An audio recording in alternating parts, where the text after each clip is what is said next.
Hello everyone, welcome to Edutap. आप सभी का बहुत बहुत स्वागत है आज के हमारे इस सेशन में। और आज के सेशन में हम डिस्कस करने वाले हैं क्वांटिटेटिव एप्टीट्यूड के अंदर एक डाटा इंटरप्रिटेशन। ठीक है, तो ये प्रीवियस ईयर क्वेश्चन पे बेस्ड आपका डाटा इंटरप्रिटेशन होगा और इसका ये पार्ट 1 है। ठीक है, एक सीरीज हमने स्टार्ट की है जिसके तहत हम हर वीक क्वांट और रीजनिंग का एक एक कंसेप्ट डिस्कस करते हैं और इसके अलावा ऑल्टरनेट वीक पे एक वीक में आपका डाटा इंटरप्रिटेशन और एक वीक में आपका सीटिंग अरेंजमेंट और पजल जो कि प्रीवियस ईयर क्वेश्चन होता है वो हम लोग डिस्कस करते हैं। ठीक है, इसके पीछे उद्देश्य ये है कि ये ऐसे टॉपिक हैं जो आपके RBI grade B, SEBI grade A और नाबार्ड ग्रेड ए एग्जाम में ज़्यादा से ज़्यादा मात्रा में पूछे जाते हैं। ठीक है, तो वो इंपॉर्टेंट टॉपिक कवर करने की हमारी कोशिश रहती है और साथ में अगर प्रीवियस ईयर क्वेश्चन बेस्ड हो तो आप लोगों को एक आइडिया लग जाएगा कि किस तरीके की चीज़ें आपको पढ़नी है और कैसे क्वेश्चन आपसे एग्जाम में पूछे जाते हैं।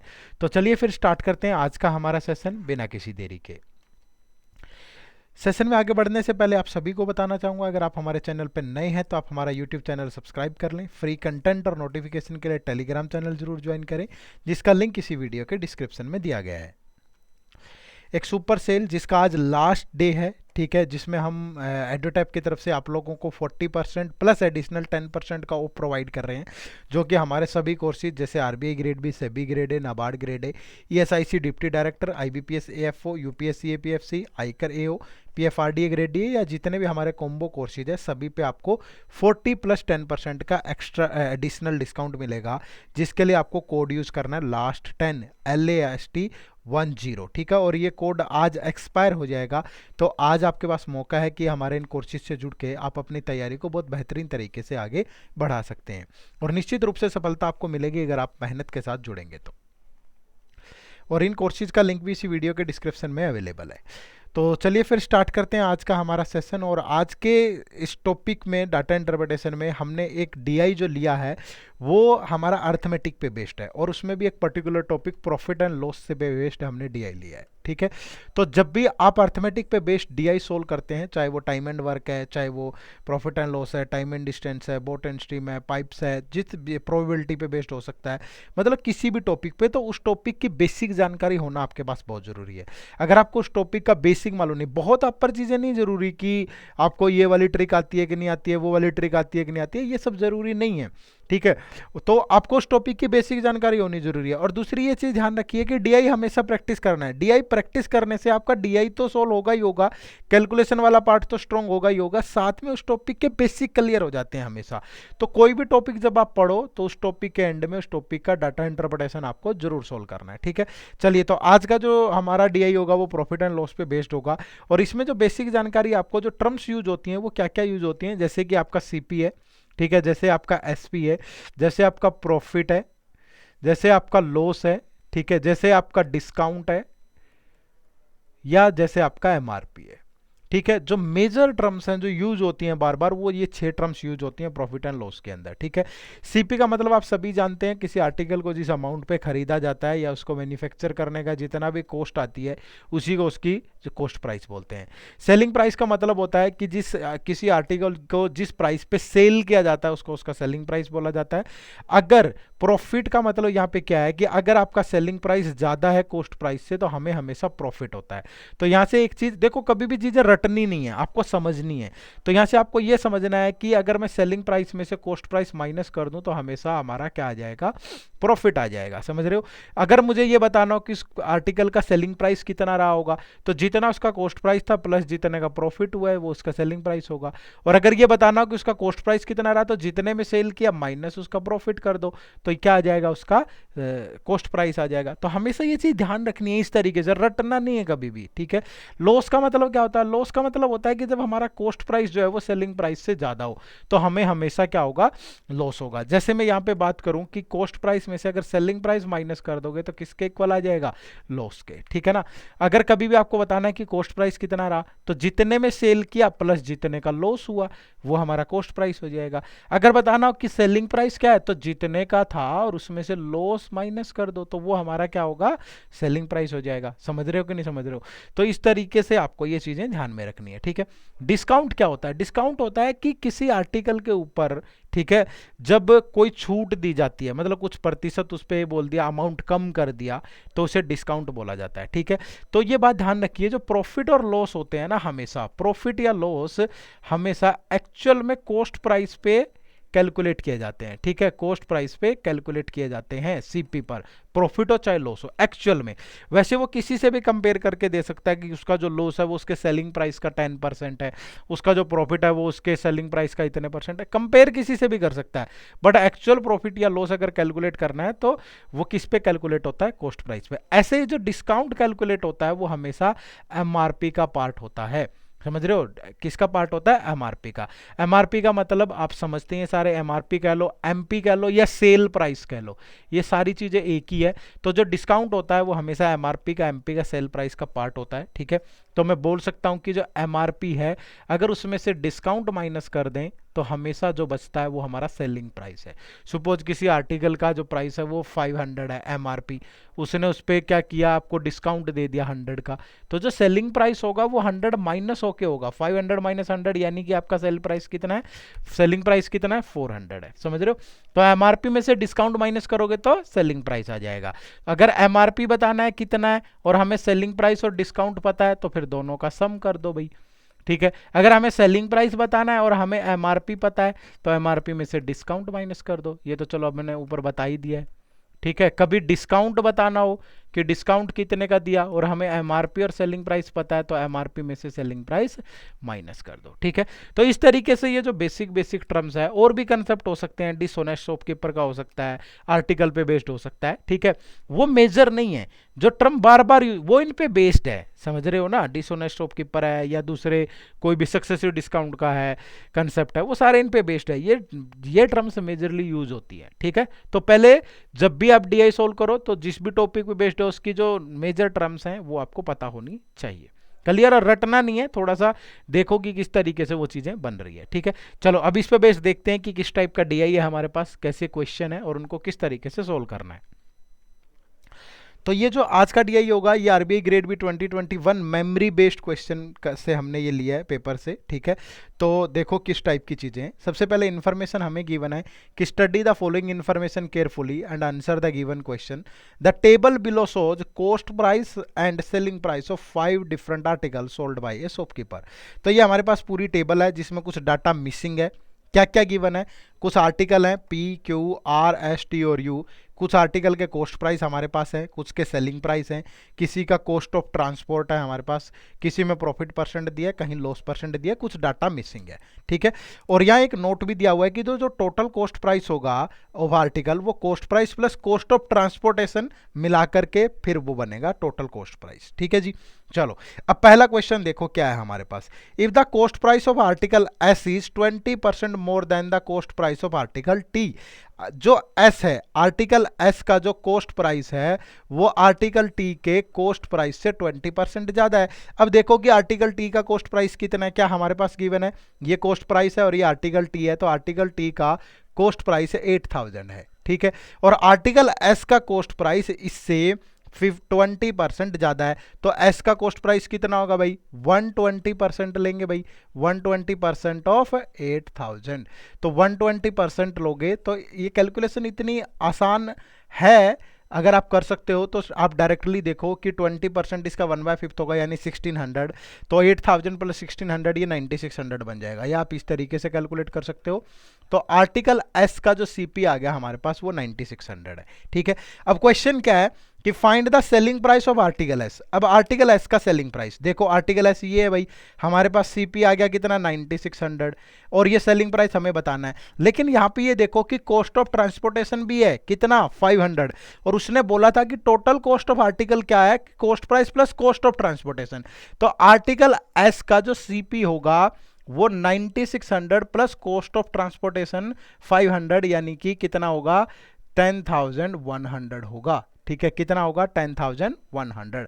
कई बार बच्चे ये लाइन स्किप कर देते हैं। ठीक है, ऊपर से ही सोल्व कर दिया और वो ऑप्शन में भी मिल जाता आपको, तो ये चीज ध्यान रखनी है। ठीक है, और इसके ऊपर उसे लॉस हो रहा है 12% का, तो दैट मीन्स अगर 12% का लॉस हो रहा है तो इसका जो सेलिंग प्राइस बनेगा, देखो टोटल जो सीपी होता है वो 100% होता है, लॉस हमेशा माइनस करेंगे, तो जो सेलिंग प्राइस होगा वो 88% होगा। और सेलिंग प्राइस कॉस्ट प्राइस का ही पार्ट होता है, समझ रहे हो, अगर ज्यादा है तो वो उससे 100 के कंपैरिजन में ही तो हमेशा कंपेयर करते हैं ना।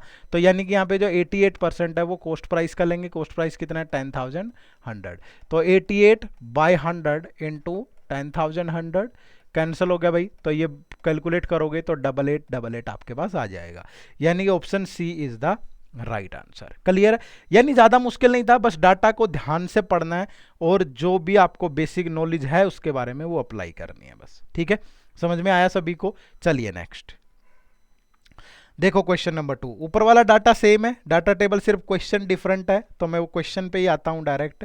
क्या बोल रहा है कि if the shopkeeper has paid ₹X for the cost of transport in article R के अंदर वो अगर ट्रांसपोर्ट का जो खर्चा है वो X देता है, and when the transport cost increases by ₹100, और अगर उस ट्रांसपोर्ट कॉस्ट को 100 से इंक्रीज कर दें, then find the value of X if the sum of selling price of article R in these two cases is ₹11,000। अगर इन दोनों केस के अंदर जब कॉस्ट ऑफ ट्रांसपोर्ट एक्स है और जब cost of transport x plus 100 है, तो दोनों केस के अंदर अगर सेलिंग प्राइस 11,000 हो तो एक्स की वैल्यू बतानी है। देखो एक केस के अंदर सीपी जो बनेगा वो हमारा कितना बनेगा भाई, एक केस के अंदर हमारा सीपी बनेगा आपका 6,000 प्लस एक्स, ठीक है, एक केस के अंदर सीपी बनेगा 6,000 प्लस एक्स, दूसरे केस के अंदर सीपी बनेगा 6,000 प्लस 100 प्लस एक्स।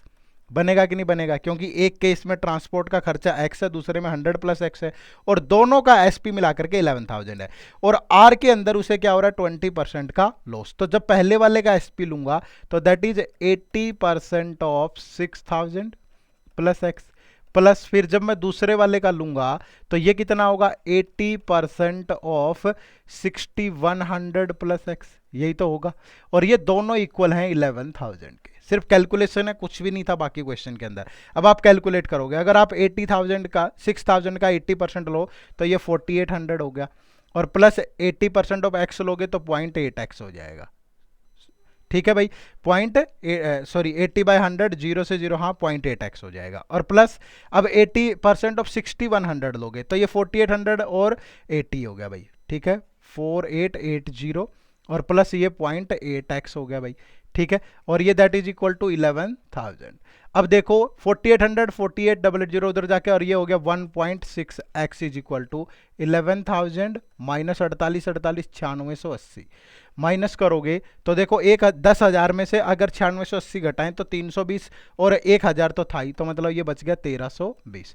तो जो x की वैल्यू होगी दैट इज 1320 डिवाइड बाय 1.6 को, और ऊपर 0 चली गई, ठीक है। अब देखो ये कट रहा होगा किसी न किसी से, तो अगर 2 से काट दूं तो ये 8 हो गया भाई, 2 से काट दें तो ये 5 हो गया, क्या ये 8 से कट रहा है, देखो जरूर कटता मिलेगा, अगर 8 से कटेगा ये तो 8 से गया 1 भाई, ठीक है, तो कितना बच गया 52, तो फिर कितना हो गया 8 से 48, तो ये नहीं कट रहा, कहीं तो गड़बड़ कर दिया हमने,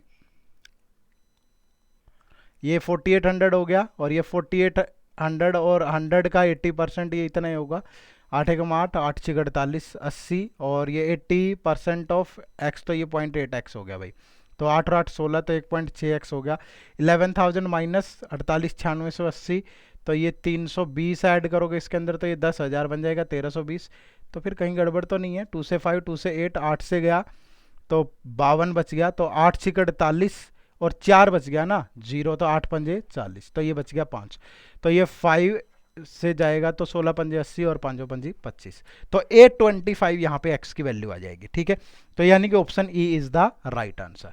क्लियर है सभी को, थोड़ी सी कैलकुलेशन है, और कैलकुलेशन थोड़ा सा प्रैक्टिस करोगे तो अच्छी हो ही जाती है, इतना कोई बड़ा वो नहीं है, ठीक है। चलिए नेक्स्ट क्वेश्चन पे चलते हैं।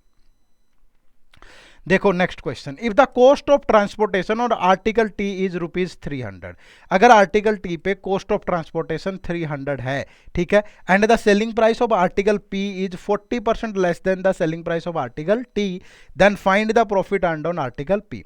तो पी पे जाने के लिए पहले टी का सेलिंग प्राइस हमें कैलकुलेट करना पड़ेगा। अगर टी की बात करूं तो टी का जो टोटल सीपी होगा हमारे पास वो कितना होगा भाई, कॉस्ट ऑफ ट्रांसपोर्टेशन कितना है 300, सीपी कितना था 8000, तो टोटल जो सीपी होगा वो 8000 प्लस 300 यानी कितना होगा 8300। अब यहाँ पे उसे प्रॉफिट हो रहा है कितने का 15% का। अगर प्रॉफिट हो रहा है 15% का तो इसका जो सेलिंग प्राइस होगा वो 115% होगा भाई, किसका 8300 का। ठीक है, 20 से 20 कट जाएंगी तो 115 से 83 की मल्टीप्लाई करेंगे तो 115 तिया करेंगे तो 15 345 तो 34 ये हो गया भाई। 115 अट्ठे करेंगे तो 920 और ये कितना हो गया 920 और 954 तो 9545 आ जाएगा हमारे पास। ठीक है, ये आ गया selling price of T. But उसने बोला है कि the selling price of article P is 40% less than the selling price of article T. अब जो पी का सेलिंग प्राइस होगा वो इसका 40% लेस है, दैट मीन्स इसका 60% होगा भाई। तो इसका 60% कैलकुलेट करेंगे तो ये गया 3 से 20 से और ये 5 से जाएगा 19 और ये 15, तो फिर मल्टीप्लाई करेंगे तो 57 और 15 ये 45, 5745 हो गया। ठीक है, ये आ गया सेलिंग प्राइस ऑफ क्या, selling price of article P कितना आ गया भाई 5745। अब वो कह रहा है कि then find the profit earned on article P, profit कितना है भाई। तो अब ये देखो कि इसका सीपी कितना है, सीपी यहाँ पे कितना है भाई 4500 और प्लस ट्रांसपोर्ट का खर्चा कितना है 120, तो ये हो गया टोटल 4620। तो प्रॉफिट कितना हुआ 5745 माइनस 4620। ठीक है भाई, तो 45 में से 20 गया 25 और ये 45 में से गया तो ये 1125। ठीक है, तो 1125। ठीक है, गड़बड़ तो नहीं करती ना कहीं, यही होगा 1125। ठीक है, 4500 प्लस 120 करेंगे और अच्छा ये गड़बड़ 15 ये 45, ये किसने से गया था 5 से गया तो ये 9 आएगा इधर, ये थोड़ी सी गड़बड़ कर दी हमने। 5 से जाएगा तो ये 1909 आएगा तो ये 27 बनेगा भाई, 9 या 27, तो यहाँ पे 27 कर देते हैं तो ये 1107 बनेगा 1107। ठीक है, कोई बात नहीं, थोड़ी सी कैलकुलेशन गड़बड़ होगी बट ध्यान रखना है आपको, तो option B is the right answer. ठीक है, मैं माफ़ी चाहूँगा, मैं जल्दी में इसको कैलकुलेट कर गया, बट आप लोगों को जब भी एग्जाम में जब आप सोल्व करें तो थोड़ा धैर्य से करें। ठीक है ना, चलो आगे बढ़े नेक्स्ट क्वेश्चन पे। देखिए next question, if the cost on transportation on article Q is 120% of cost of transportation on article S. ठीक है, क्यू पे जो ट्रांसपोर्टेशन है वो 120% है जो आर्टिकल एस के ऊपर है, तो आर्टिकल एस पे कितना है ट्रांसपोर्टेशन 500। ठीक है भाई, और इसका 120% है क्यू के ऊपर, तो अगर मैं 120% लूंगा 500 का तो दैट इज इक्वल टू 600। ठीक है, तो ये जो ट्रांसपोर्टेशन है ये क्यू के ऊपर कितनी आ गई भाई, क्यू पे 600 आ गई आपकी। ठीक है, अब वो कह रहा है कि then find the profit percentage in article Q if there is no transportation cost charge, अगर कोई भी ट्रांसपोर्टेशन का खर्चा नहीं है तो तब कितना होगा। ठीक है, क्यू की बात हो रही है, क्यू का सेलिंग प्राइस कितना है 5500 और यहाँ पे जो प्रॉफिट है वो कितना है 10% है। अगर प्रॉफिट 10% है तो दैट मीन्स इसका सीपी 100%, तो एसपी कितना होगा भाई 110%, और एसपी हमें पता है कितना है 5500, तो 110% किसके इक्वल है 5500, तो 100% की वैल्यू कितनी आ जाएगी 5500 डिवाइड बाय 110 इंटू 100, तो ये कट गया किससे 50 से और ये आ गया 5000, तो जो इसका सीपी है वो कितना आ गया 5000 आ गया।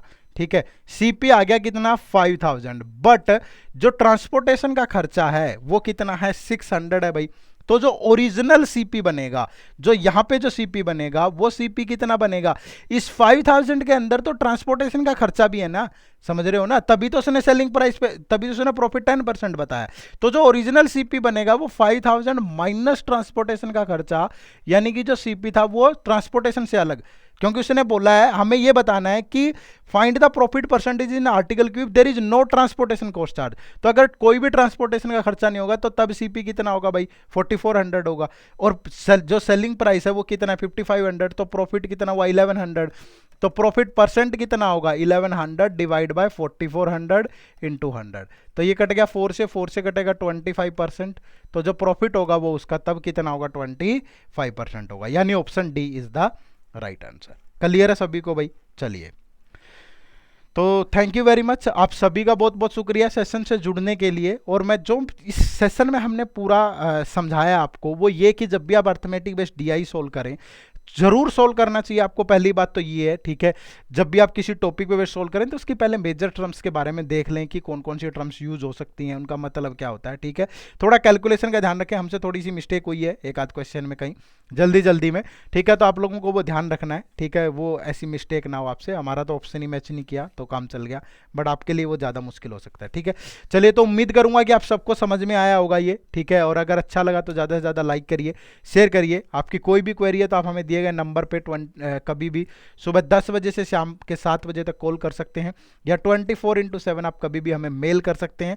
हमारे कोर्सेज की अधिक जानकारी के लिए आप हमारी वेबसाइट www.edutap.co.in को विजिट कर सकते हैं। तो मिलते हैं नेक्स्ट सेशन में। Thank you very much. जय हिंद, जय भारत।